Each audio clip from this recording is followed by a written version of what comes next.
Hello, everybody, and welcome. Today, I have a special guest for you for this special video. I have the one and only Dr. Yuri Burstein, who I think most of you already know. He's been a great inspiration for me. He's one of the main reasons that I've started Apricats in the first place. Dr. Yuri, if you'd please introduce yourself. Hi, everyone. My name is Dr. Yuri Burstein, and I'm a veterinarian based in Western Canada. And I'm very passionate about cats and cat welfare. So that has led me to start a YouTube channel, which has led me to being invited to being a part of this conversation. Of course, Dr. Yuri's YouTube channel will be linked below, and I highly encourage all of you to go visit it. He makes amazing content, and of course, him being a well-experienced veterinarian brings a unique point of view to the cat education field. So, Dr. Yuri, today I would like to ask you a few questions about cat dietary needs, since there's a lot of misinformation about this in the, Middle East and the entire world, actually. So, first of all, as an introduction, the simplest question, wet food versus dry food. We hear a lot of arguments, a lot of pros and cons for both of them. What's the deal about that? Yeah, it's an excellent question, and fortunately a pretty easy one to answer. So wet and dry food from a single company, so from a single producer, is essentially going to be the same nutritional value, but what really varies is just the moisture content. So dry foods probably going to be about anywhere from 5 to 15% water, whereas wet foods probably going to be around 50 to 60% water. So nutritionally, they should be a dry and a wet food from the same manufacturer, from the same brand, should be the same. The reason that the water matters is because cats get most of their water from their food. Certainly, they always need to have a water source, but being essentially a desert animal that's adapted to living in low water conditions, they get a lot of their water from their food. So the water content of the food really affects hydration of the cat, which may not be that important when they're young and healthy, but does become quite important as they get a little bit older. Okay, that's amazing to hear. We always hear whenever people recommend wet food, it's almost always about dehydration.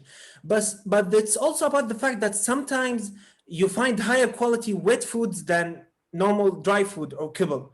Is that just a myth, or is it true that usually to be safe, wet food is higher quality? I think that is just a myth. The quality is kind of a vague term. You know, what we really care about with food is that it's complete and balanced, that it has all the nutrients that the cat needs. It's really a question of quality. It's a question of nutritionally appropriate or not nutritionally appropriate. And once you have a nutritionally appropriate diet, again, whether you have it wet or dry does not really make any difference. Now, sometimes you'll see cats will have preference for wet or dry food, and that's very much a variable between cats, because cats will typically like what they're used to. Although because dry food is a little bit more calorically dense, and because cats are quite good at tasting calories, they sometimes will prefer dry food just because it's it tastes like more energy to them, and that's really their goal, is to get as much energy out of their food as possible. Now, I should also mention that exactly, and there's two more aspects to wet versus dry food that might impact the cat's welfare. One of them is the contribution to their weight, so obesity, and the other one is their dental health. So a lot of people think that dry food is healthier for their teeth than wet food, and they're not necessarily wrong. I think on average, a cat who eats dry food might have slightly healthier teeth than a cat who eats wet food, but it's a pretty small effect, and I think it's not that significant. Certainly, if everything else is going well, you could consider it as important and say, well, I want to have my cat have nice teeth, so maybe I'll feed him dry food versus wet. But it's a very small effect unless you use a special medicated food. The other one has to do with obesity, where because wet food has less calories per gram because it's more water content, a cat who eats wet food is less likely to become obese than a cat who eats dry food. So, for example, if you have a cat who is quite overweight or has a tendency to be overweight, then you might make that choice to have wet food versus dry food just because it'll make it easier to control their body weight. So, with a lot of things in medicine, it's a question of competing concerns where you have to decide: is it more important for this patient to have cleaner teeth or to be skinnier, and balance that against your personal needs, such as some people find it easier to feed kibble versus wet food. If you live in a very hot climate, there's some, concerns about leaving wet food out. So there's always multiple concerns that need to be taken into consideration. That is very interesting. Dr. Yuri, you mentioned medicated food. My cat, Eddie, who is sleeping at the corner right now, he's a rescue and he had a bladder stone. So my veterinarian recommended a struvite management diet.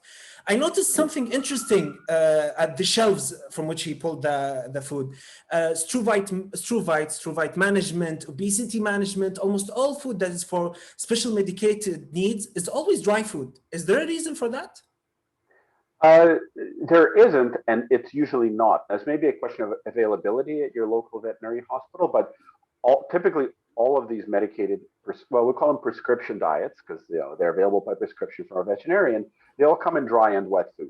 So I suspect there's probably, like in my clinic, we have dry food in the front lobby, and then we have wet food in the storage room in the back, and it's purely an inventory management issue. So all these foods are available in both dry and wet.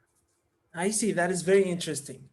I would also like to mention that we talked in Cats before about how cheaper brands are false economy because they might have lower nutritional value. So cats are going to eat double, thus you're going to be paying more, or the fact that they might cause health problem in the long term.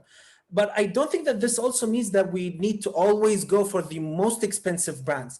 So what should we be looking for, doctor? What would you recommend that we look at when we are going in the market shelf trying to find good quality food for our cats? Well, you're absolutely right that cheap food is a false economy, just like with anything to do with our health. Saving money up front will often lead to increased expenses and worse outcomes in the long term. So absolutely right. When it comes to making the best choice of food for your pet, it depends a little bit on what life stage your cat's in. So nutrition is really important when they're growing. So when they're weaned at 8 weeks of age until they're about a year old, it's quite important. And then when they're 1 to say 8 or 9 years of age, it becomes less important because just like humans, when we're all 22 and fit, we can eat anything we want and we'll be okay. When you get up into your 40s and maybe don't exercise as much, then you have to start watching your diet. So cats are exactly the same. So I tell people often just not to worry too much about diet for healthy young cats. But then once cats get over the age of 10, I'm actually a big fan of feeding them wet food only. And the reason for this is because around the age of 10 is, statistically speaking, when cats are most likely to develop a lot of their age-related health issues. It's also when they start having issues with obesity.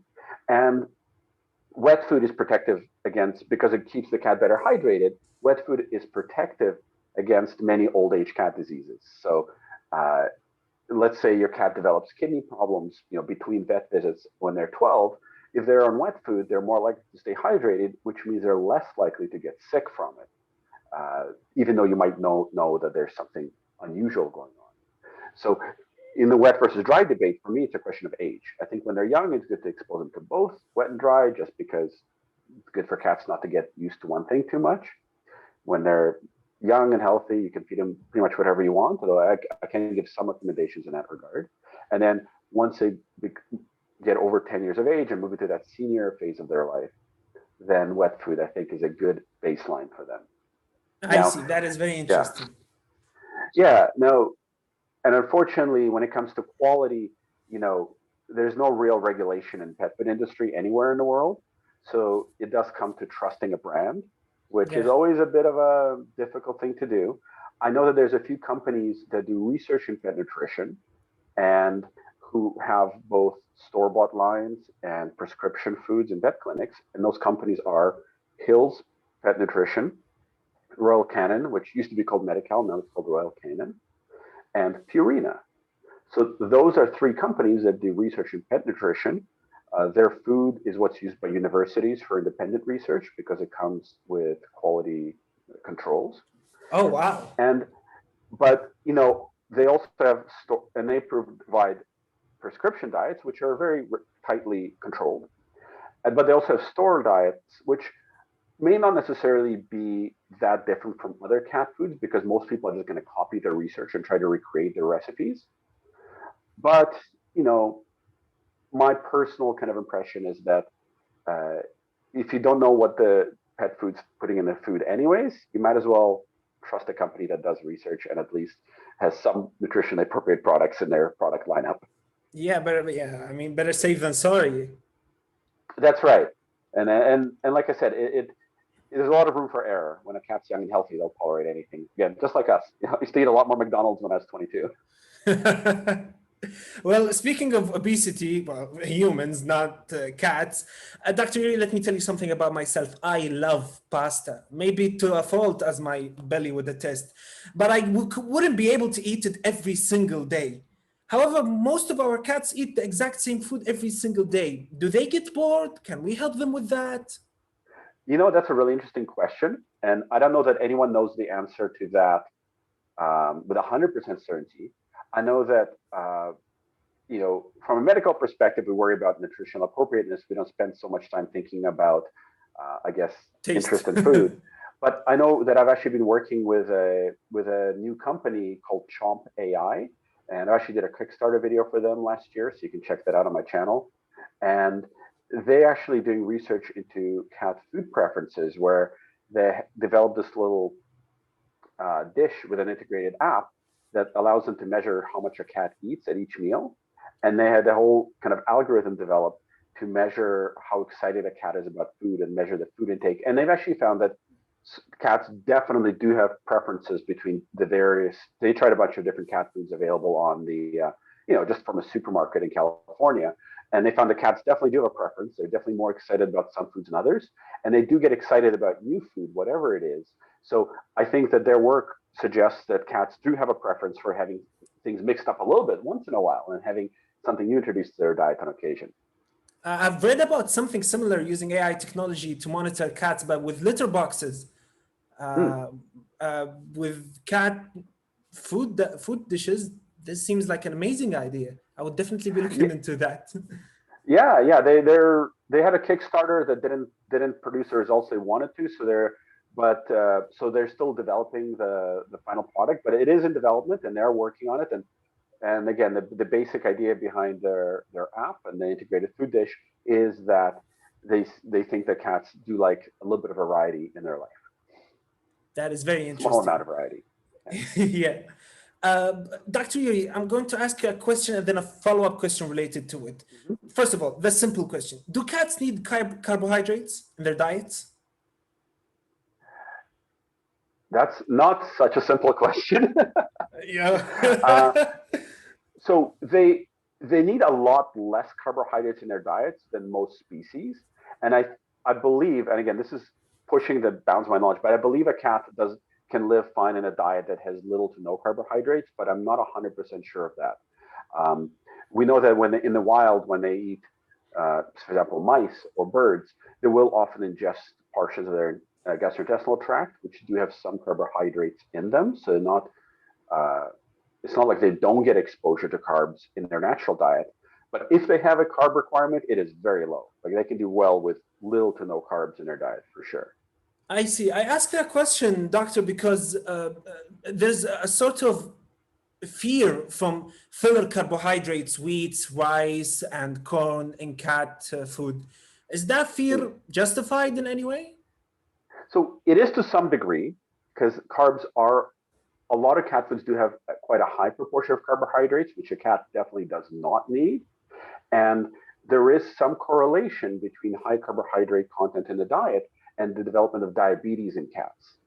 So you definitely want to, while it's not essential to have a food with zero carbohydrates in the diet, you definitely want to avoid food that has a lot of carbohydrates in the diet. Well, thank you for clearing that out. Lastly, I would like to tackle the debate of raw food. Is it worth the effort? You're going to have to do your research. You're going to have to provide supplementary nutritional elements for your cats if it's not available in your raw food. Is it worth it, with the ultimate gain being that your cat is going to enjoy their food more? So this is a controversial topic that I've avoided successfully up to now, because a lot of people feel so passionate about raw food feeding. Yeah. But I think a way to approach it is let's look at the definition of research. A lot of people when they think of research, they think of looking at Google articles, maybe talking to people like breeders or pet shop workers who think they know what they're talking about. I think as a doctor, I use a slightly tighter definition of research, which means actual studies that are published in journals. And if you look at scientific research, you will see that there is absolutely no benefit to feeding raw food. Nobody's ever been able to demonstrate any benefit to it. And often the benefits ascribed to it, such as an improved coat, weight loss, better bowel movements, digestive issues, those are actually misinterpretations it's an observer misinterpretation. Because what happens is people have a pet with food allergies, having all the symptoms of food allergies, like digestive issues and a rough coat. And then they change the food and they accidentally change it to something the pet's not allergic to. And they think it's because the food is raw, but they've actually corrected a food allergy.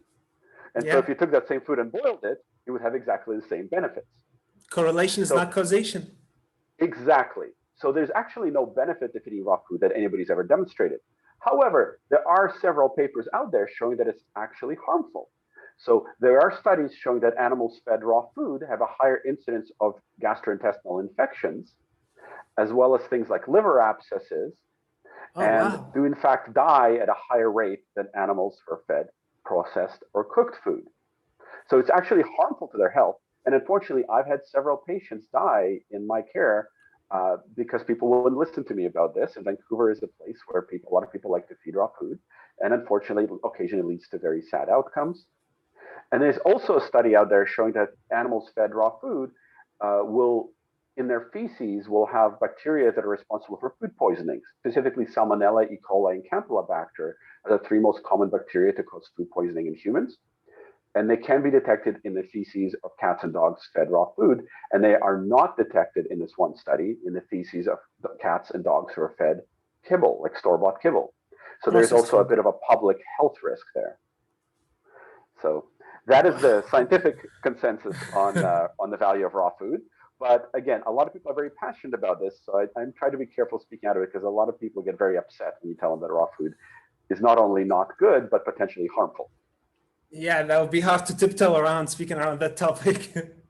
It can be. Now, as a small caveat, raw bones that have not been cooked or and did not have any meat on them, they can be good and specifically for teeth. So this is more of a dog thing, but yeah, feeding raw bones to dogs and also to cats. People will feed raw bones to cats sometimes, or just little bones. That can be good for their teeth and is safe. So as an exception, but not cooked bones. Not cooked bones. They're a major health risk, and not raw meat. Yeah.